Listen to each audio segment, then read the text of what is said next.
Olá pessoal, sejam bem-vindos a mais um episódio da série Refletindo Todo em Partes. Hoje o assunto é um tema extremamente especial para mim, pessoalmente, porque são dois temas que marcaram aí a minha trajetória pela vida, que é o tema, o futuro da ciência e o futuro da educação. Bom, hoje não está fácil se fazer ciência, né? Não só no país, mas como no mundo, e não está fácil também educar pessoas, né? Tanto sejam elas crianças, jovens ou adultos, porque a educação é um processo contínuo que não para ali na educação formal escolar, né? E a gente sabe que o conhecimento, que é o grande ator que liga, né, esses dois conceitos que a gente vai falar aqui hoje, tanto ciência quanto educação, ele também está sob forte ataque. Né? O conhecimento autoritativo, o conhecimento validado, o conhecimento factual sobre as coisas nunca esteve sob tamanha ameaça, né, de agentes, digamos, mal intencionados, né? Que tentam distorcer o conhecimento, tentam distorcer o conceito que a gente vem aí construindo há décadas, ou séculos, sobre o que é válido, o que não é válido em termos de conhecimento, em termos de validação científica, né, que são aí as práticas principalmente do empirismo, né, e da racionalidade também, quando usada sob uma boa medida. O conceito de conhecimento está realmente se dissolvendo, né? E está, de uma certa forma, sendo descentralizado. Tanto a produção de conhecimento quanto o consumo do conhecimento está mais facilitado graças a uma verdadeira revolução tecnológica causada pela própria aceleração da ciência, pela própria aceleração tecnológica que a gente tem vivido. Mas isso não tem vindo sem consequências, porque tudo que a gente produz enquanto humanidade, qualquer ferramenta, qualquer nova técnica, qualquer nova invenção pode ser usada tanto para o bem quanto para o mal, pode ser usada para prover união, para prover progresso humano, quanto para prover destruição.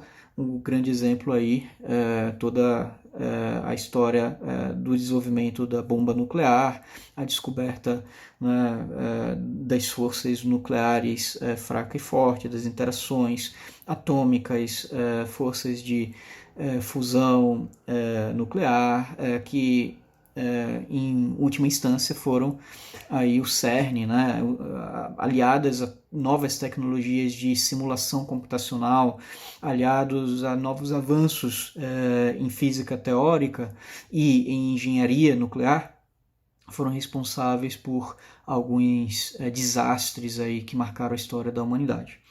Bom, dito isso, eu queria refletir aqui hoje com vocês sobre a ciência e a educação e o futuro dessas disciplinas.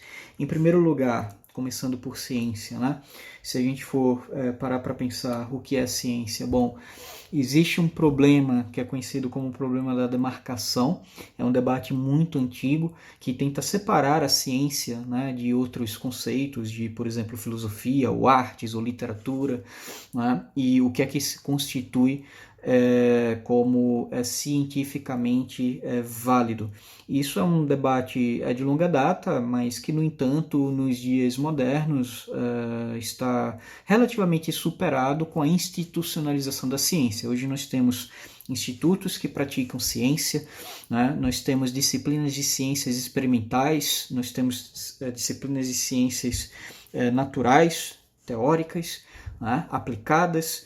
E hoje se faz ciência por meio, basicamente, de empirismo. Hoje se faz ciência por meio do método científico, né? Que consiste em, basicamente, a gente juntar fatos, dados, teorias, hipóteses sobre um fenômeno de interesse ainda desconhecido que nós gostaríamos de entender mais, nós gostaríamos de nos aprofundar em, e aí existe todo um processo de metodologia científica para que nós possamos criar perguntas que vão guiar o processo de experimentação, o processo de descoberta, o processo de mensuração das observações, a confrontação daquilo que é observado com as hipóteses, o refinamento das hipóteses, não é? A modelagem, a validação estatística. Então, hoje, a ciência adquiriu um nível, um estágio de maturidade, né, muito bom. Ela foi institucionalizada. Hoje nós temos toda uma rede de prática científica, de colaboração científica em universidades, em centros de excelência, sejam eles de financiamento público ou financiamento privado. E apesar dos pesares, apesar de muitos cientistas reclamarem talvez da relativa pouca valorização da ciência, principalmente em países como o nosso, né, em que um grande volume aí de recursos são gastos, né, no aparato estatal para manter a administração pública, enfim, e poucos recursos são utilizados justamente para educação e menos ainda para se fazer ciência. Apesar de tudo isso, eu diria que a ciência é uma realidade, é um triunfo, né, da civilização moderna.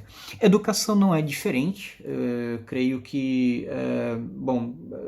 com anos e décadas aí de desenvolvimento da pedagogia, né, de desenvolvimento de práticas efetivas de aprendizado e de ensino, a despeito de que também nós podemos criticar a rigidez do formalismo educacional, né? São instituições realmente talvez já ultrapassadas, principalmente considerando a velocidade com que o nosso mundo muda, né?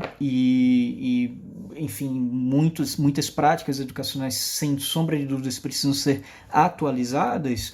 A despeito disso, os índices de analfabetismo no mundo têm caído drasticamente ao longo dos anos. As pessoas, de uma forma geral, em diversos continentes, em diversas camadas socioeconômicas, conseguem cada vez mais ler, escrever, compreender textos, trocar conhecimentos, e a tecnologia também ajudou a revolucionar isso, né? O autoaprendizado, a autoeducação, né, que é algo que você vai, sem sombra de dúvidas, encontrar em qualquer sociedade bem-sucedida. Grandes exemplos de pessoas que se autoeducaram, que se autodeterminaram a alcançar um nível de conhecimento muito além das capacidades que a sociedade ou a comunidade que a pessoa estava ali, né, integrada, poderia ter provido.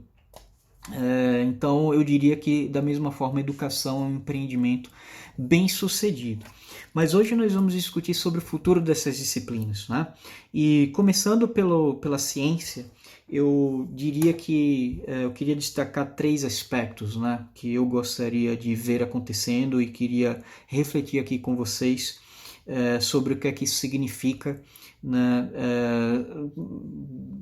dentro de um horizonte de 10, 20, 30 anos talvez, né? Primeiro, eu diria que a ciência ela precisa ser mais praticada. Então, quando eu digo praticada, é com certeza formar mais cientistas, formar mais pessoas inclinadas para as práticas científicas, mas não somente. Eu creio que é deixar a ciência mais acessível para que mesmo pessoas com pouca formação científica, com educação formal não tão sofisticada e não tão avançada, consiga também fazer e contribuir e entender e se interessar pela ciência. Então, existem inúmeros experimentos realizados mundo afora numa área chamada Citizen Science, né? Ou ciência executada por cidadãos comuns, né?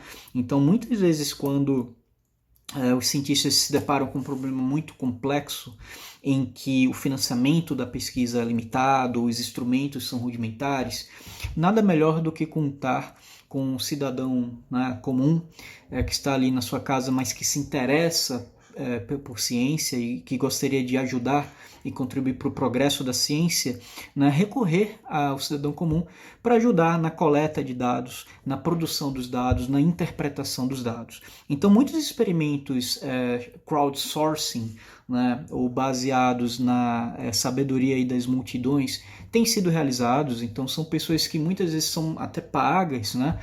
Às vezes elas se voluntariam para, por exemplo, observar pássaros né, e ajudar os cientistas a estudar padrões de migração de espécies de pássaros. Então elas fazem parte de uma rede de colaboração científica e sempre que elas observam, né, nas suas cidades algum fenômeno, algum evento extraordinário, elas têm ali um canal de comunicação aberto com cientistas, com pesquisadores, né, que coletam esses relatórios, esses reports, esses eventos reportados voluntariamente por cidadãos distribuídos aí pelo mundo para avançar o seu entendimento sobre um fenômeno, né? A mesma coisa, dados astronômicos, já foram feitos aí alguns empreendimentos em que fotos, milhares de fotos de galáxias que são, ou de estrelas que são tiradas por telescópios, né, diversos telescópios que estão instalados no mundo inteiro, precisam ser analisadas, categorizadas, processadas, e muitas vezes não há um padrão, e mesmo com todo o poderio computacional hoje vigente, né, no mundo, muitas vezes alguns padrões são muito difíceis de serem detectados nessas imagens.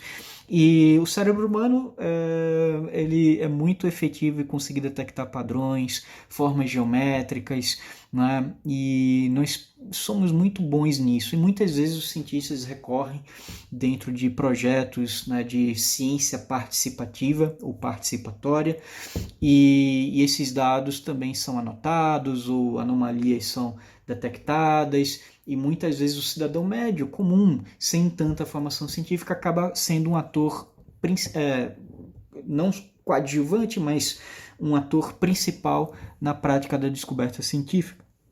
Então, esse é um primeiro pilar, né? A ciência precisa ser mais praticada, a gente precisa democratizar o acesso à prática científica, e eu creio que o futuro da ciência passa por esse caminho. Em segundo lugar, eu creio que a ciência precisa ser mais disseminada e difundida, né? E quando a gente fala em disseminada, a gente está falando certamente de ser mais acessível, tanto ao público quanto aos próprios cientistas, mais acessível ao público, não só na prática daquilo que o público pode contribuir, mas também no acesso à linguagem mais acessível. Enfim, muitas vezes esse papel é mediado pela imprensa especializada, que infelizmente muitas vezes distorce ou acaba criando confusão. Muitas vezes jornalistas, né, na ânsia de produzir notícias e manchetes aí clicáveis e populares, acabam se antecipando aos fatos, né, e isso vai na contramão da prática científica, que é um processo em geral lento, cumulativo e até de uma certa forma conservador, né? Para a ciência é muito importante a autocorreção, mas é muito importante também, antes de se divulgar um resultado e de se ter certeza ou uma confiança adequada sobre conclusões, de se tentar reproduzir o resultado em outros laboratórios, usando talvez outras métricas, outros métodos, né, antes realmente de grandes divulgações para o público. E como nós estamos vivendo uma era interessante, atravessando uma pandemia, a pressão para acelerar a ciência tem sido muito grande, né? E muitas vezes estudos que não estavam completamente maduros têm sido precipitadamente talvez divulgado e criado falsas esperanças, né? Mas isso faz parte da política, isso faz parte da vida em sociedade. Mas quando a gente fala que a ciência deveria ser mais acessível ao público, a gente também está falando que ela deveria ser mais acessível no sentido de ser mais compreensível, né? Sobre até onde pode se afirmar certas coisas, onde não se deve extrapolar. E muitas vezes o jornalismo, né, principalmente o jornalismo não especializado, né, porque existem jornalistas que são especializados, são jornalistas científicos, mas muitas vezes o jornalismo não especializado em ciência não consegue produzir um texto com todos os disclaimers, com todos os cuidados devidos para direcionar e gerenciar as expectativas do leitor e do público, que é algo também muito importante na transmissão do conhecimento. Caso contrário, esse conhecimento cai aí no risco de ser distorcido e de ser mal utilizado. Né?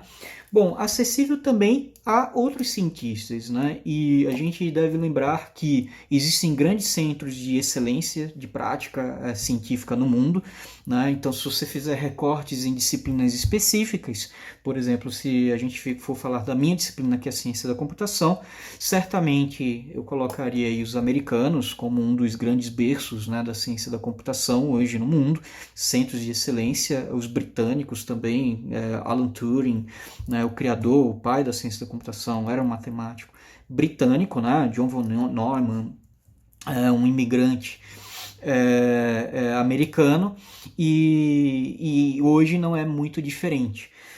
Mas, infelizmente, muitos desses centros eles têm linhas de pesquisa muito rígidas muitas vezes, e eles param de prestar atenção na ciência que é desenvolvida em outros centros também de excelência, como o Brasil. O Brasil tem centros de excelência em computação, inclusive, em medicina, certamente, né? Em física, sem sombra de dúvidas, em matemática pura e aplicada, o Brasil tem algumas das melhores mentes no mundo, né? Então, muitas vezes, a nacionalidade ou a instituição de origem determina a visibilidade da produção acadêmica e científica. E eu acredito que esse é um erro, eu acredito que isso é uma prática vigente ainda nas redes de colaboração científica que deve ser dissolvida e, quem sabe, até eliminada para o bem, né, da sociedade e em prol aí numa visão de futuro da ciência. Bom, dentro desse tópico de disseminação, eu acredito que a ciência também deve ser melhor incorporada na própria educação, né? Eu acredito que a educação científica é completamente inadequada e insuficiente, né? Eu me lembro muito bem quando eu estava ali no primário, ensino médio, secundário. Muitas vezes quando a criança, o jovem, o adolescente começa finalmente a ser exposto a assuntos mais científicos, o objetivo muitas vezes é passar no vestibular. O objetivo muitas vezes é trazer conceituações descritivas, factuais, sobre o que já se conhece a respeito de um tópico, quem descobriu aquele tópico, para que serve, e muitas vezes uma visão mecanicista de resolução de problemas simples que não endereçam, que não atacam o cerne do espírito científico, que é o espírito da descoberta, da curiosidade, da instigação, da exploração. E isso, infelizmente, não é embutido desde cedo nos jovens aprendizes e, portanto, nós temos tido, não só no Brasil, mas como no mundo também, dificuldades em atrair pessoas para a ciência, né? Não é uma carreira, digamos, muito promissora sob o ponto de vista financeiro, não é uma carreira das mais glamurosas, né? Aqui no Brasil são raros os cientistas que conseguem notoriedade e espaço na mídia que não sejam em momentos de desastre ou em momentos onde a figura de um cientista é necessário para compor uma narrativa jornalística. E isso é muito grave. Eu posso citar aqui alguns cientistas brasileiros modernos que vêm obtendo algum destaque, como Miguel Nicoleles, como Marcelo Gleiser, né, um físico teórico que está muito engajado, né, na prática da educação científica e que eu admiro muito, e, enfim. Mas nós temos cientistas muito famosos e de eras passadas no Brasil que são muito pouco celebrados, muito pouca gente conhece o César Lattes, por exemplo. Eu acho que quem vive esse mundo de pesquisa deve saber um pouco mais sobre a biografia dele, porque o nome dele foi emprestado para uma plataforma curricular muito utilizada por cientistas, mas o Brasil ele não tem memória, ele não celebra, né, os grandes cientistas do passado e muito menos dá exposição suficiente aos cientistas do presente. Então, nós precisamos melhorar a inserção da ciência nas práticas educacionais. E em terceiro lugar, quando eu falo de que a ciência tem que ser mais disseminada, eu estou falando de incorporar no linguajar comum. E aí eu estou falando, por exemplo, do trabalho fantástico que o Marcelo Gleiser faz, de tentar explicar conceitos complexos de uma forma simples, de uma forma que ninguém se sinta excluído, de uma forma que mesmo as pessoas que não têm um interesse muito profundo em física consigam ter a sua atenção capturada, né, ao tentar entender e vincular, né, o porquê o estudo, por exemplo, de buracos negros, ou de matéria escura, ou de energia escura, ou do modelo de bosão de Higgs, é relevante para a nossa vida, para as questões existenciais, para as questões de origem, de onde viemos, por que somos quem somos, né, qual é o futuro da vida na Terra. Então, quando a gente destrincha o conhecimento frio, né, factual, descritivo da ciência, e laborioso e necessário, e o relaciona com perguntas, né, mais factíveis, mais, digamos, filosóficas, que as pessoas consigam se identificar com maior facilidade, essa tarefa é bem sucedida. E, em último lugar, eu diria que a ciência precisa ser acelerada, né? A gente já falou um pouco sobre essa questão de estamos passando por uma pandemia e todos queremos ver resultados rápidos, vacinas, etc. E o que a gente precisa entender é que tradicionalmente a ciência é realmente um processo lento e custoso, mas primordialmente porque existe uma crença, né, na comunidade científica de que o conhecimento pelo conhecimento vale a pena ser perseguido, né? A gente nunca sabe quais são as perguntas certas para resolver um problema. E na prática científica, encontrar respostas é muito menos importante do que encontrar novas perguntas que deveríamos estar fazendo. E isso é tão incrivelmente difícil que na comunidade científica existe uma alta tolerância, né? E eu concordo com isso, eu acho que tem que ser assim mesmo, por perguntas cujas respostas não necessariamente vão ter aplicabilidade prática visível, óbvia, imediatamente, né? E muitas perguntas que são feitas não necessariamente estão a serviço de um objetivo, de um propósito claro, ou tem uma utilidade clara. Então, se a gente pegar o estudo aí do coronavírus, por exemplo, para tentar combater aí essa pandemia de Covid-19, claramente nós queremos entender as propriedades de propagação, de transmissão do coronavírus, como ele interage aí com moléculas no sistema metabólico humano, enfim, isso é super interessante, pertinente e relevante para a gente conseguir prever muitas vezes o desenvolvimento e prognóstico de tratamentos ou efeitos colaterais de novos tratamentos, ou para a gente conseguir entender e compreender melhor a evolução de quadros, de sintomas, né, da doença. Mas muitas vezes existem perguntas, né, que são feitas ou que podem ser feitas sobre o coronavírus que não necessariamente vão ser úteis imediatamente na produção de uma vacina ou de um novo tratamento ou de um novo medicamento. E que mesmo assim não devem deixar de ser formuladas, não devem deixar de ser investigadas e perseguidas e respondidas, né? Porque no longo prazo o conhecimento científico como um todo aumenta, esse conhecimento pode ser integrado com outros conhecimentos já existentes na base de conhecimento científico, e indiretamente, de repente, uma resposta para uma pergunta despretensiosa que a gente possa formular sobre o coronavírus hoje pode ter repercussões positivas para entender outros patógenos, outros vírus que a humanidade vem estudando já há tempo e que, de repente, avanços, breakthroughs na ciência são feitos por acidente, né? Então a ciência, o conhecimento científico tem essa característica de ser um processo lento e da gente ter aí algumas rupturas até num processo meio imprevisível, né? Você nunca sabe de onde é que vai vir o próximo breakthrough e quais são as integrações, partes de conhecimento que cada um consegue pegar de diferentes fontes para conseguir avançar de uma forma concreta. Então, a despeito disso, eu creio que o futuro da ciência necessariamente passa pela aceleração da produção de resultados, né, e do foco da tecnologia a serviço da ciência. Então, eu acredito que nós deveríamos romper com o modelo atual, né, de financiamento. Hoje, financiamento científico, ciência é algo muito arriscado, você não sabe se você vai produzir resultados, nada é garantido. Então, tradicionalmente, quem tem comprado aí o risco da prática científica tem sido os governos, tem sido os estados, tá? Então, boa parte da pesquisa no mundo é pública. Mas em alguns países como os Estados Unidos, e isso é algo que ainda não ocorre com a mesma força aqui no Brasil, existe uma ótima participação da iniciativa privada no financiamento da ciência.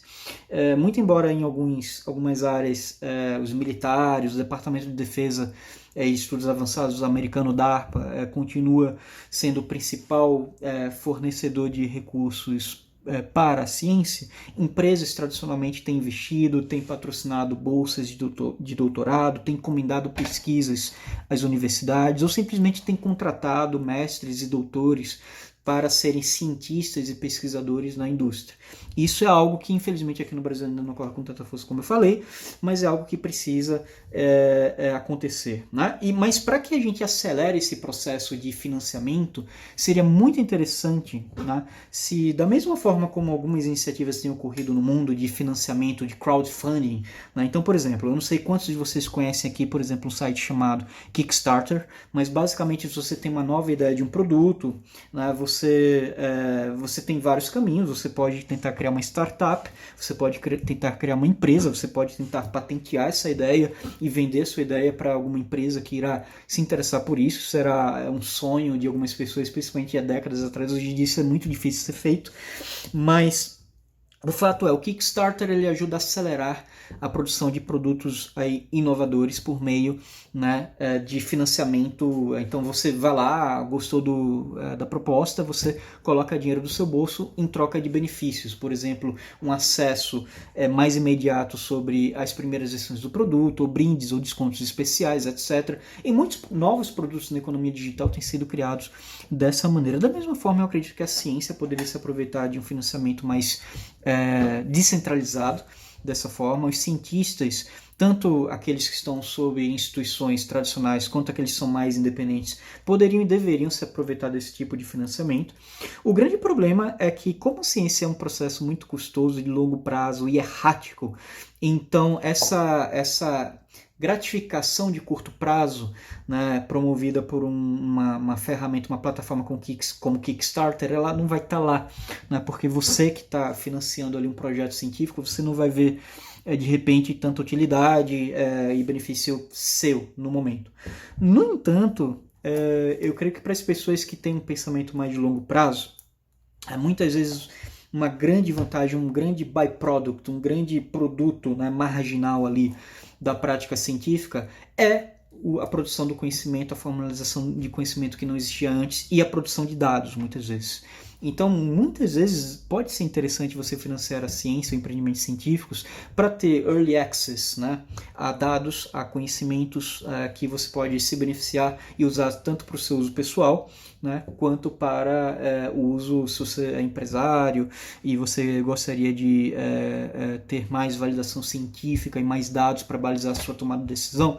Então, muitos projetos científicos, eu acredito que com esse modelo e ajustes, esse modelo de crowdfunding, poderiam se beneficiar. Né, sob o ponto de vista tecnológico, eu acredito que tecnologias de machine learning, de inteligência artificial, estão despontando, né? Existem sistemas de inteligência artificial e de processamento de linguagem natural que já conseguem hoje ler um corpus aí grande de texto, entender conceitos, relacionar semanticamente um conceito com o outro, calcular e identificar similaridade entre documentos, relacionar conhecimento, inferir e realizar deduções lógicas e conclusões derivadas de textos, né?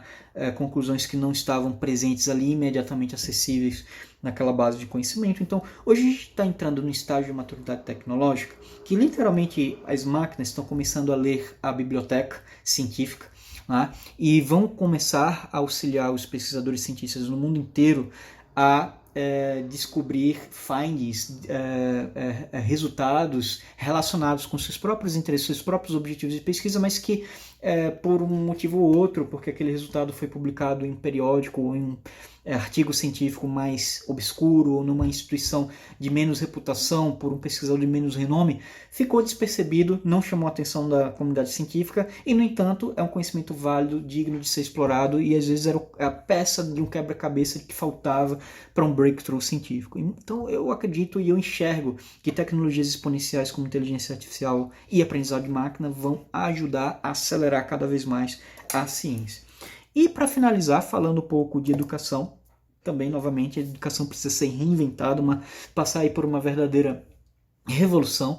Eu acredito que as pessoas precisam aprender a pensar criticamente, essa é a principal faculdade que está faltando nas escolas e nas universidades hoje em dia, né? Ensinar as pessoas realmente a pensarem, a questionarem e não simplesmente absorver um conteúdo pronto, rígido, estático, né, ali simplesmente vindo da cabeça de uma autoridade, de um professor, não que a figura do professor, figura da autoridade, eu acho que ela tem que continuar, né, até por uma questão de confiabilidade de fonte, de origem, como a gente já falou, que tem sido um problema para a própria consolidação do conhecimento verificável, né, no mundo.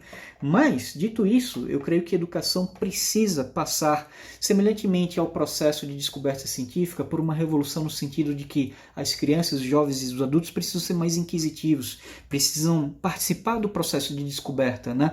Mesmo que sejam fatos já conhecidos, né? Colocar assim a educação, o processo educacional, como um problema ainda a ser resolvido e a ser descoberto por conta própria, por turmas que estão trabalhando naquele problema, como se não tivessem acesso, não pudessem ter acesso a qualquer outra fonte de conhecimento, pode ser uma prática muito interessante para a consolidação do conhecimento. Existe uma frase que eu gosto, né? Eu não me lembro exatamente como é que ela é formulada, parafraseando, é mais ou menos assim, né? Se eu escutei falar, né, então eu tenho um certo nível de entendimento, né? Se eu vejo, eu tenho um entendimento ainda muito maior. Se eu pratico aquilo, eu tenho um conhecimento ainda maior, e se eu ensino e transmito aquele conhecimento que de repente eu mesmo produzi, eu mesmo cheguei naquele conhecimento por conta própria, ou com a ajuda de um grupo, né, aí definitivamente eu jamais esquecerei por toda a vida. Então a habilidade de transformar estudantes em também transmissores, produtores e transmissores do conhecimento é super importante, mas as práticas pedagógicas e metodológicas precisam evoluir para isso e precisa haver realmente uma maior experimentação concreta e pragmática nos centros educacionais. Do contrário, todas essas práticas pedagógicas vão se limitar a teorias e métodos que jamais vão ter resultados demonstrados na prática. Mas uma outra coisa que eu acredito que precisa acontecer na educação, olhando sobre esses três pilares que eu já discuti na ciência, mais praticada, mais disseminada, mais acelerada, eu acredito que a educação precisa passar por um processo semelhante àquele que a gente passou do ponto de vista enciclopédico, né? Em 2001, a Wikipedia foi fundada, né? Foi criada, e certamente foi uma grande revolução. A possibilidade de um cidadão comum participar da curadoria e da representação e formalização do conhecimento enciclopédico, né, de uma forma aberta, colaborativa. Isso é algo fenomenal. Eu creio que a Wikipedia recebe muito menos crédito pelo momento que a gente está atravessando como humanidade, né, do que ela deveria, tanto para o bem quanto para o mal, porque existem efeitos colaterais em você ter uma produção de conhecimento descentralizada. Um dos efeitos colaterais óbvios de fato, a crença exagerada, do ponto de vista individual, né, de que basta você consultar a Wikipedia ali durante 10 minutos para você se tornar um especialista em qualquer assunto, né? Hoje em dia o conhecimento está tão acessível que existe uma postura arrogante, né, muitas vezes em comunidades, em certas comunidades, em certas pessoas, de achar que portanto, elas chegaram no mesmo nível ali de um especialista que estudou aquele tópico por 10 anos. Né? Eu creio que são efeitos colaterais nocivos, né? Porque eu acredito que ciência e educação não combinam com arrogância, não combinam com rigidez de pensamento, e você manter uma postura sempre humilde, flexível, aberta, é fundamental, né, tanto para a prática da ciência quanto para práticas educacionais. E foi um efeito colateral. Mas, por outro lado, hoje as pessoas, né, costumam comentar em palestras, algumas pessoas que estudam, né, essa aceleração da produção de conhecimento aí nas últimas décadas, de que uma criança de 12 anos hoje, usando seu celular, tem mais acesso a conhecimento do que o presidente dos Estados Unidos aí na década de 70 ou de 80 tinha, mesmo com todo o aparato de inteligência, CIA, enfim, toda assessoria, todo estudo e leitura e acesso a conhecimento. O grande problema hoje não é tanto acesso a conhecimento, mas o que é que você faz com o conhecimento. E aí eu chego no meu ponto e no meu argumento final desse vídeo sobre o futuro da ciência e da educação, que não adianta a gente praticar mais ciência e educação, disseminar mais ciência e educação e acelerar a produção científica e educacional se a gente não souber o que fazer com todo esse conhecimento, né? E saber o que fazer com todo esse conhecimento passa por uma formação de caráter, por uma formação ética, por uma formação filosófica, né, do que significa ser um cidadão no século XXI, do que significa o nosso papel. E, aliás, essa pergunta, né, o que significa, ela é fundamental. Então, em vez da gente se perguntar, né, o que é que a gente está fazendo aqui, qual é o sentido da vida, cada um de nós deveríamos começar a produzir as nossas próprias respostas. Qual é o sentido da minha vida, qual é o sentido que eu quero dar à minha vida, qual é o propósito que eu acho válido, né, realizar aqui enquanto ser humano, enquanto parte de uma comunidade global que está tentando prosperar, sobreviver, que está tentando conviver uns com os outros de uma forma mais colaborativa, de uma forma mais harmônica, de uma forma mais saudável. Então, na medida que o caráter, né, do cidadão ele é formado também pelo processo educacional, então será possível no futuro nós termos novos e mais polimatas, né? O polimata é uma pessoa que não é limitada por uma única área de especialidade, é uma pessoa que se interessa por qualquer coisa, sejam áreas técnicas, sejam arte, literatura ou diversas disciplinas, e que aplica todo esse conhecimento de forma muitas vezes não convencional para resolver problemas difíceis. Então, um polimata que eu admiro muito, existem vários, talvez o mais conhecido de todos os tempos, sem sombra de dúvidas, é o Leonardo da Vinci, né, grande inventor, artista, um ser humano completo em termos do conhecimento que ele conseguiu integrar.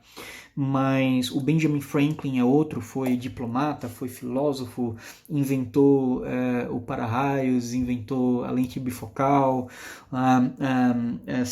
serviu como um founding father dos Estados Unidos, foi governador da Filadélfia, desenvolveu a imprensa nos Estados Unidos, trabalhou como chefe dos Correios, né,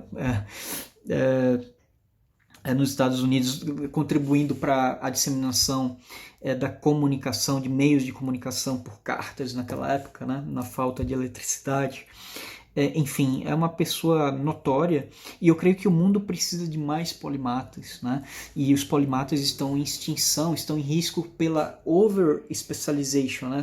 Pela super-especialização dos domínios do conhecimento e pelo isolamento de campos de conhecimento, né? Então, hoje em dia, nós temos atores aí políticos falando em tirar recursos de áreas humanas, colocar recursos somente em áreas de engenharia e tecnologia. Isso é um grande erro, porque tecnologia, engenharia, tecnicidade tem que andar junto com humanidades, né? Uma coisa complementa a outra, você não pode separar as duas coisas. A formação de um polimata, a formação de um cidadão completo passa por tudo isso e não pode ser desequilibrada e desbalanceada.